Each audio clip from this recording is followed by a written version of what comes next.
Assalamualaikum warahmatullahi wabarakatuh. Saya Muhammad Ishak dari SMP Negeri 1 Arus Selatan, kelas 9D. Saya akan menjelaskan beberapa contoh perangkat jaringan, perangkat-perangkat untuk akses ke internet atau interconnected network. Antara lain, beberapa perangkat keras untuk akses ke internet, antara lain modem alias modulator demodulator. Kemudian ada mikrotik dan router. Kemudian ada access point, kemudian ada HUB dan switch, kemudian ada kabel UTP dan konektor RJ45. Yang pertama adalah modem. Modem adalah sebuah perangkat yang berfungsi untuk mengubah data analog menjadi data digital pada saat komputer mengambil data, atau mengubah data digital menjadi data analog pada saat komputer mengirimkan data. Interaksi modem dengan perangkat lainnya. Untuk jaringan WiFi, posisi modem digantikan dengan akses point atau radio dari jenis outdoor dan disetting sebagai AP client atau station infrastruktur dan dilengkapi dengan antena. Untuk jaringan satelit, modem dihubungkan terlebih dahulu dengan antena satelit. Untuk jaringan dial-up dan ADSL, mikrotik atau router.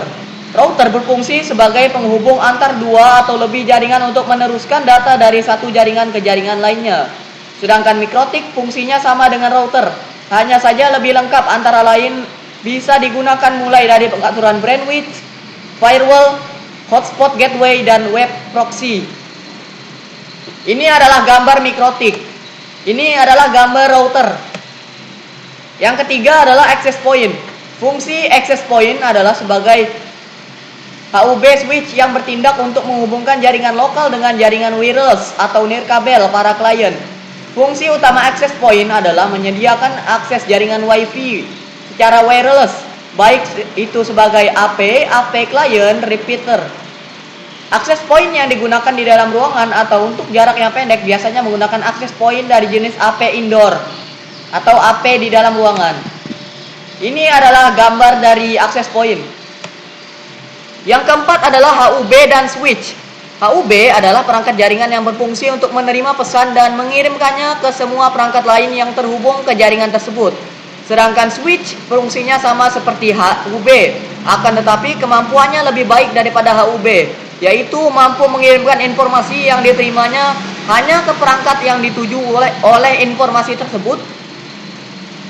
Seperti modem dihubungkan terlebih dahulu dengan jaringan telepon. Ini adalah gambar HUB. Ini adalah gambar switch. Yang kelima adalah kabel UTP dan konektor RJ45.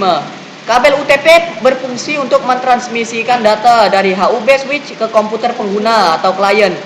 Konektor RJ45 berfungsi untuk meneruskan atau menghubungkan data dari HUB dan kabel UTP ke LAN card. Ini adalah gambar dari kabel UTP yang tersusun dari 4 kabel. Ini adalah gambar dari konektor RJ45. Demikian beberapa contoh perangkat keras untuk akses ke internet. Saya Muhammad Ishak mohon undur diri. Terima kasih atas menonton video hasil kerja saya dan sampai jumpa.